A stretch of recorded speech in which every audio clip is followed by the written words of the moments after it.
तिमीहरूले विदेशीहरूसँग धर्म र संस्कृति नसिक है। प्रभुपादजीले भन्नुभएको छ धर्म र संस्कृति उनीहरूसँग सिक्ने होइन, उनीहरूसँग सिक्ने भने एडमिनिस्ट्रेसन मात्रै हो, प्रशासन मात्र तिमीहरूले उनीहरूसँग सिक, पोलिटिक्स कसरी गर्नुपर्छ भनेर बरु त्यो उनीहरूसँग सिक। तर सिक्न पर्यो भने सारा कुरा नसिकाएर धर्म संस्कृति उनीहरूसँग नसिक, उनीहरूलाई सिकाऊ, किनभने उनीहरूसँग धर्म संस्कृति नै छैन।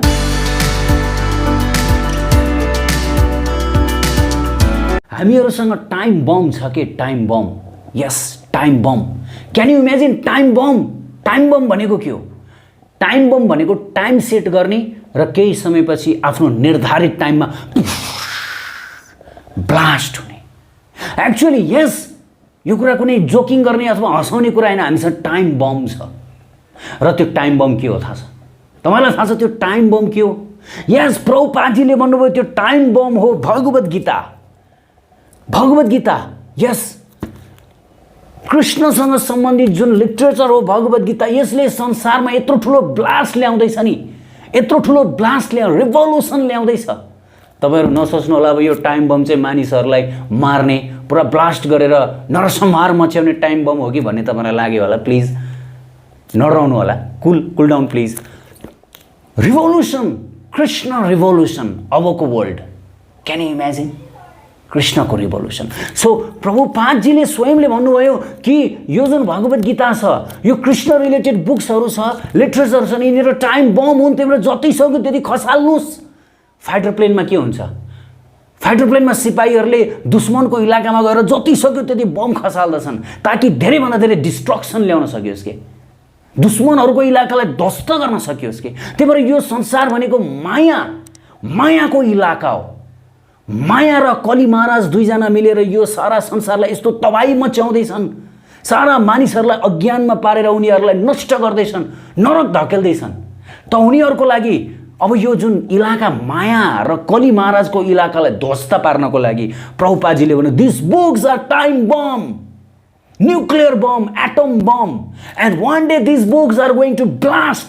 र यसरी ब्लास्ट हुन्छ कि विप्लव ल्याउँदछ कि भागवतमा भनिएको छ।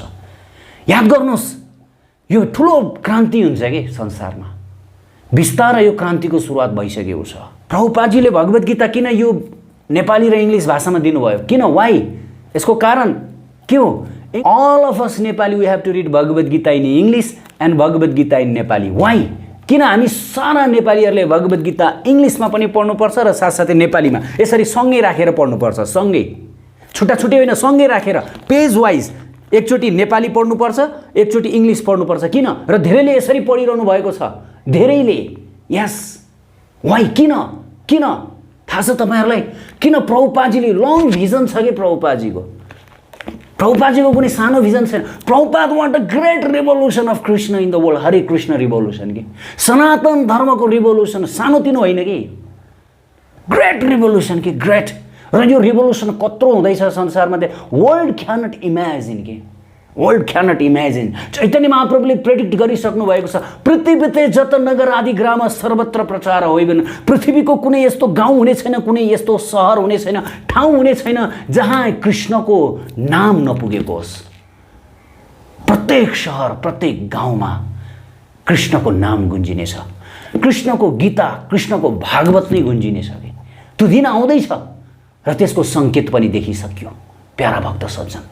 सो प्रभुपादजीले हामीहरूलाई इङ्ग्लिस र नेपाली भगवत गीता किन दिनुभयो भन्दाखेरि नेपाली भगवत गीता हामीहरूले पढ्न, आफूले बुझ्न, र इङ्ग्लिस भगवत गीता हामीले आफूले बुझ्नलाई होइन अरूलाई बुझाउन। किन भन्दा हामी नेपाली यदि म्यापमा, विश्वको म्यापमा हेर्ने हो भने हाम्रो नेपाल सानो देखिन्छ। वास्तवमा भन्नुपर्दा हाम्रो नेपाली भाषा विश्वमा थोरै इलाकामा मात्रै छ। मैले यो भनेर हाम्रो नेपाली भाषालाई सानो भन्न खोजेको होइन। यस, वी आर ग्रेट, तर हाम्रो एप्रोच थोरै छ।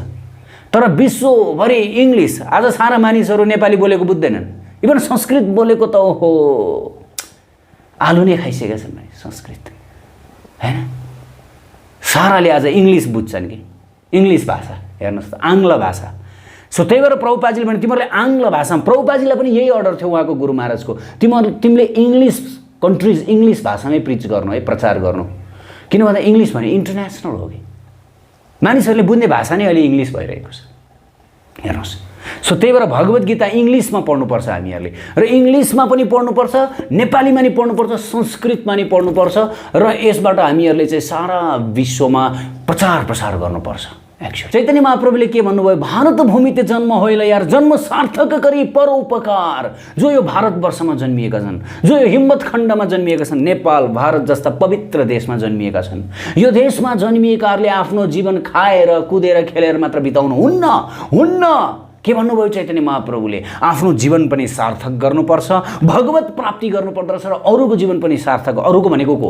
अरूको भनेको विदेशी, वेस्टर्न, उनीहरूको संस्कृति र उनीहरूको धर्म सिक्ने होइन। प्रभुपादजीले पनि त्यही भन्नुभयो, हामीहरूको कर्तव्य विश्वमा छुट्टै छ। जो भारतवर्षमा जन्मिएका छौँ, हामी यो पवित्र भूमिमा जन्मिएको, नत्र के फाइदा यदि हामी पनि उनीहरूकै पछाडि उनीहरूकै लैलैमा लाग्यो भनेदेखि। हेर्नुहोस्, यदि हामीहरू उनीहरूकै कस्टमर भइदिने, हाम्रो कस्टमर खोइ। प्रभुपादजी त्यही भन्नुहुन्छ, हाम्रो कस्टमर। त्यही भएर प्रभुपादजीले भन्नुभयो, तिमीहरूले विदेशीहरूसँग धर्म र संस्कृति नसिक है। प्रभुपादजीले भन्नुभएको छ, धर्म र संस्कृति उनीहरूसँग सिक्ने होइन, उनीहरूसँग सिक्ने भने एडमिनिस्ट्रेसन मात्रै हो कि, प्रशासन मात्र तिमीहरूले उनीहरूसँग सिक। पोलिटिक्स कसरी गर्नुपर्छ भनेर बरु त्यो उनीहरूसँग सिक। तर सिक्न पर्यो भने सारा कुरा नसिकाएर धर्म संस्कृति उनीहरूसँग नसिक, उनीहरूलाई सिकाऊ, किनभने उनीहरूसँग धर्म संस्कृति नै छैन। एकचोटि प्रभुपादजीलाई what do you think about western culture भनेर भन्दा, what western culture? Is there culture in west? भनेर प्रभुपादजी हैन के पश्चिममा पनि संस्कृति छ र धर्म छ र भन्नुभयो कि प्रभुपादजीले। That means there is no culture, there is no religion छ, कल्चर छ भने त्यो हामीसँग छ। That means they have to buy from us. हैन, उनीहरू हाम्रो कस्टमर हुन् यो कुरामा। हामी उनीहरूको लागि टेक्नोलोजीको कस्टमर हौँला। जस्तै दुईटा पसल हुन्छ, एउटा किरानाको पसल र अर्को फलफुलको पसल। फलफुल दोकानले किराना दोकानसँग किन्छ, किराना दोकानले फलफुल दोकानसँग किन्छ, र दुईजनाको मेलमिलापले उनीहरूले खाइरहेका हुन्छन्, बाँचिरहेका हुन्छन्। तर यदि फलफुल दोकानले किराना दोकानसँग मात्र किनिरहने र किराना दोकानले फलफुल दोकानसँग नकिन्ने हो भनेदेखि किराना दोकान चाहिँ मोटाउँदै जान्छ, त्यो फलफुल दोकान चाहिँ सुकेर जान्छ। हाम्रो स्थिति त्यही भइरहेको छ। एक्चुअली हाम्रो मार्केट, हाम्रो पसल भनेको के हो? हाम्रो पसल भनेको यो भगवत गीता हो, वेदशास्त्र हो, महापुराण, श्रीमद् भागवत महापुराण हो, र हाम्रो यो संस्कृति हो, वैदिक संस्कृति हो। यो संस्कृति हाम्रो के हो? एक हिसाबले भन्नुपर्दा व्यापार हो। भोलि यसलाई मानिसहरूले व्यापार गर्यो भनेर भन्नु, यो व्यापार हो हामी सबको हैन। त्यसैले भगवानले हामीहरूलाई यो महान अवसर दिनुभएको छ कि सारा विश्वभरि हामीहरूले यो ज्ञान फैलाउने भगवत गीता। त्यही भएर आई रिकमेन्ड एभ्रीवान, प्रत्येक नेपालीलाई म के सल्लाह दिन्छु भन्दाखेरि, भलै तपाईँले इङ्ग्लिस पढ्नु भएको होस् नभएको होस्, त्यो कुराको चिन्ता नगर्नुहोस्। भगवत गीताले तपाईँलाई सिकाउँछ इङ्ग्लिस, किनभने भगवत गीताभन्दा ठुलो गुरु कोही पनि होइन। यस, कोही पनि होइन। हामीहरूसँग यस्ता धेरै भक्तहरू हुनुहुन्छ जो अङ्ग्रेजी पढ्नै जान्नुहुन्न, जो 5 क्लास पनि पढ्नुभएको हुन्न, तर जसोतसो उहाँहरूले इङ्ग्लिस पढेर के गरेर त अहिले उहाँ एक्सपर्ट इङ्ग्लिसमा प्रचार गर्नुहुन्छ। उहाँहरू खैरीहरूलाई प्रचार गर्नुहुन्छ। Can you imagine? विदेशीहरूलाई इङ्ग्लिस भाषामा। इम्पोसिबल केही पनि छैन, भगवत गीतामा भनिएको छ, मुखम करोति वाचलम पङ्गुम लङ्घयते गिरिम यत्कृपा तमहम वन्दे श्री गुरु दीनतारिणम्। असम्भव केही पनि छैन। जब भगवानको कृपा हुन्छ र गुरुदेवको कृपा हुन्छ भनेदेखि लङ्गडोले पनि पहाड नाग्न सक्छ कि। इङ्ग्लिस कख पनि नजानेकोले फर्र इङ्ग्लिसमा भगवत गीताको क्लास दिन सक्छ। सो हामी सबैजना गुरु बन्नुपर्छ। एक्चुअली प्रत्येक नेपाली गुरु बन्नुपर्छ, भगवत गीताको गुरु बन्नुपर्छ, सारा वर्ल्डलाई सिकाउनुपर्छ हामीहरूले गुरु बनेर। हमारा आज्ञा गुरु हैया तारा यही देश। चैतन्य महाप्रभुले के भन्नु? मेरो आदेश यो छ कि तिमीहरू सबजना गुरु बन्नु हो। हामीभन्दा माथि पनि गुरु हुनुहुन्छ, उहाँको गुरुभन्दा पनि माथि गुरु हुनुहुन्छ, र हामीले जति जानेका छौँ हामीभन्दा तलको हामी गुरु हुन सक्छौँ। यो होइन कि गुरु ओहो म अयोग्य छु, होइन। तपाईँ यदि 5 राउन्ड च्यान्टिङ गर्नुहुन्छ भनेदेखि तपाईँ 2 राउन्ड च्यान्टिङ गर्नेको गुरु हो। यस, तपाईँलाई भगवत गीताको 3टा श्लोक थाहा छ भने तपाईँलाई भगवत गीताको श्लोकै थाहा नहुनेको तपाईँ गुरु हो। भलै त हो तपाईँ भगवत गीताको 10वटा श्लोक थाहा हुनेको तपाईँ गुरु होइन, तपाईँ उहाँको चेला हो। तर अरे 2टा श्लोक थाहा नहुने, एउटा पनि श्लोक थाहा नहुने तपाईँ त गुरु हो नि, होइन। सो देयरफोर चैतन्य महाप्रभु भने be a Guru and spread this knowledge of Krishna. सारा मानिसहरू कृष्णको ज्ञानको पर्खाइमा छन्, प्यासी छन्, अशान्ति छ उनीहरूलाई। किन भन्दा उनीहरूलाई थाहा नै छैन आत्मा के हो, परमात्मा के हो, म कहाँ जान्छु, म कहाँबाट आएँ, होइन, मृत्यु के हो, भगवान्, मृत्युपछि म कहाँ जान्छु, भगवान्सँग मेरो सम्बन्ध के छ, होइन, केही पनि थाहा छैन। यस, केही पनि थाहा छैन। मानु डेड, पुरै blind. So it's our duty, किनभने हामीहरू जागिसकेको छौँ। जागेको मान्छेले जगाउनु पर्छ, होइन, जागेको मान्छे सुतेर बस्ने होइन, एक्टिङ गरेर, सुतेकालाई जगाउनु पर्छ। जो जाग्न चाहँदैन भनेदेखि इट्स ओके, उसमा टाइम वेस्ट गरेर बस्ने होइन, तर जो जाग्न चाहन्छ उसलाई जगाउनु पर्छ। र त्यो जगाउने बेस्ट उपाय भनेर टाइम बम, टाइम बम। मान्छेले पढुन् नपढुन् नो, त्यसको चिन्ता लिने होइन। भगवत गीता पढुन् नपढुन् हाम्रो काम लगेर दिने हो। हेर्नुहोस्, जसले भगवत गीता लिएको हुन्छ उसले नपढ्न पनि सक्छ, उसले दराजमा सेल्फमा राखेको हुनसक्छ। जस्तै मैले भगवत गीता किनेर पढिनँ। मेरो कोही एकजना रिलेटिभले भगवत गीता कृष्ण बुक किनेर राख्नु भएको रहेछ, मैले पढेँ, म भक्त बनेँ। तर जसले किनेर राख्नुभयो उहाँ भक्त भन्नुभएको छैन फेरि, किन उहाँले पढ्नु पनि भएको छैन। तर मैले त पढेँ नि, होइन। त्यही भएर टाइम बम हो कि यो। कसै न कसैलाई यो भगवत गीता पढेर यसले चाहिँ उसलाई दिव्य ज्ञान प्रकाशित गरिदिन्छ, उसलाई जगाइदिन्छ, हो, निन्द्राबाट जगाइदिन्छ। जगाइदिइसकेपछि त त्यसपछि त के भयो, होइन, आनन्दै आनन्द सबैतिर। सो यो आनन्दको अभियान हो। So we have to be a part of this आनन्दको यो अभियान। Thank you very much. Hare Krishna. So get inspired, more and more inspired, more and more books.